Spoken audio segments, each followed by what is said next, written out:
Hey, it's Rob and welcome to Axel's Garage. I'm sitting in the front seat of baby mama's IROC. Now, we finally got the cover off and I changed the oil, figured out why it was stalling, mass airflow sensor, no big deal. But something that's been annoying us for a while is the Tach doesn't work and the coolant temperature gauge is a little, sometimes it works, sometimes it doesn't. So I noticed the wire going up to the sending unit was spliced. So I cut it before the splice. I re-spliced in a good wire with a spade terminal or a female spade terminal, plugged it in. It seems to work sometimes, doesn't work other times. They say if you take the gauge out and clean the contacts, that sometimes that helps. So we're gonna give that a shot. But the real reason for this video is the Tach. So I'm gonna show you a video clip of exactly what the Tach does, and I'll put it in here. All right, so with the ignition off, this is the Tach. It's pretty consistent. And then ignition on, it pegs it, and then when I start it, it does that.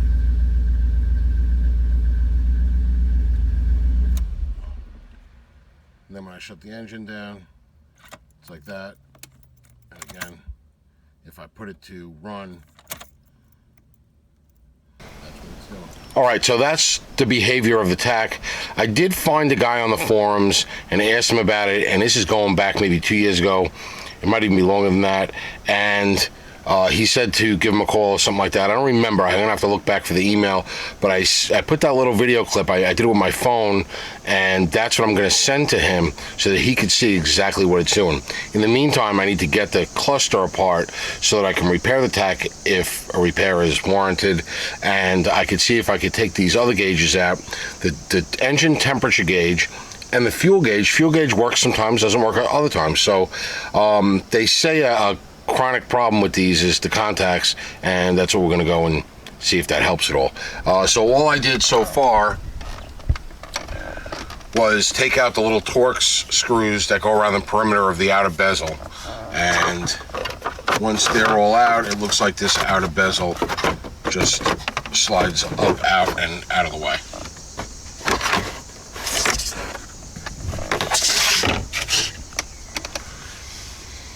So now with that outer bezel out of the way, I have my plastic, the clear plastic that's covering the gauges, and it looks like little tiny screws with nut heads on them, and I'm gonna pop all those out and then I'll show you what I got.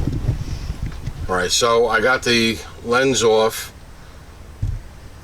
by removing those screws, and once you get the lens off, then the black bezel that's behind the lens comes off as well. It's sort of sandwiched in between each other.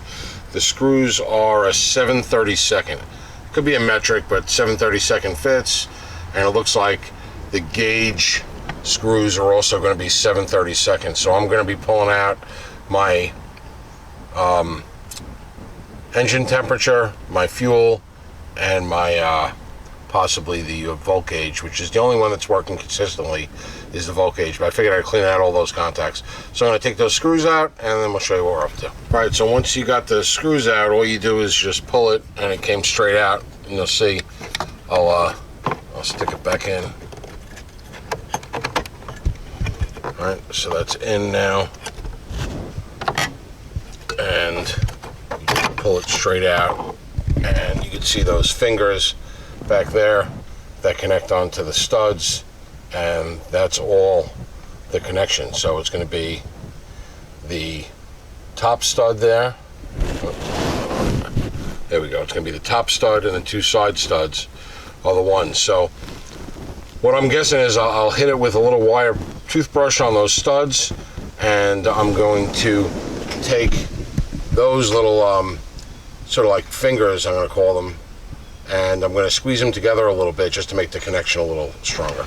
All right, so I took the gauges, the engine temperature gauge and the fuel gauge, and I cleaned off the studs with a wire brush. I used actually my Y wheel bench grinder, and then the post that I couldn't get, I used a wire toothbrush. Cleaned them off really good.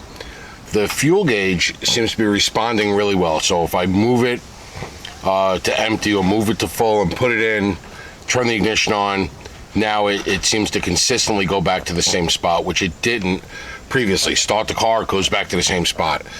So that seems to be holding steady, so that could be a fix. I don't want to jinx myself just yet. The temperature gauge, however, doesn't seem to be reading anything close to what the car is doing.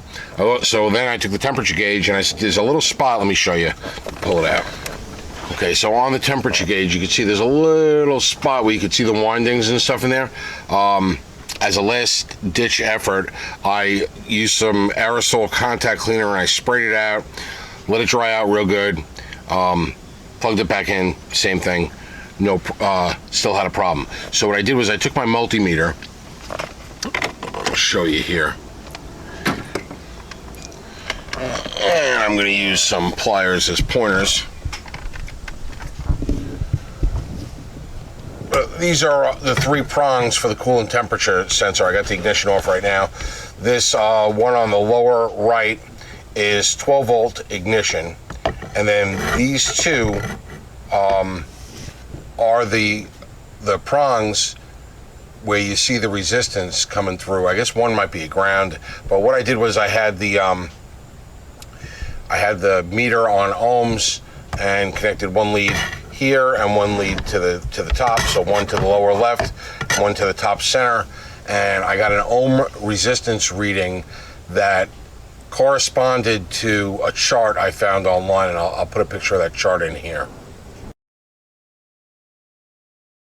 All right, so that chart gives you a pretty, it's an approximate in that chart, but as I sat here, the engine was warmed up, and as I sat here with the 2 leads in those spots right there, my ohm reading on my gauge continued to go up, which made sense because the engine was cooling off. It was sitting, and then I started it up and let it run, and it went up to about 215 or so, maybe 220, and then the second cooling fan came on, and then it came right back down. It stabilized around 195, 200.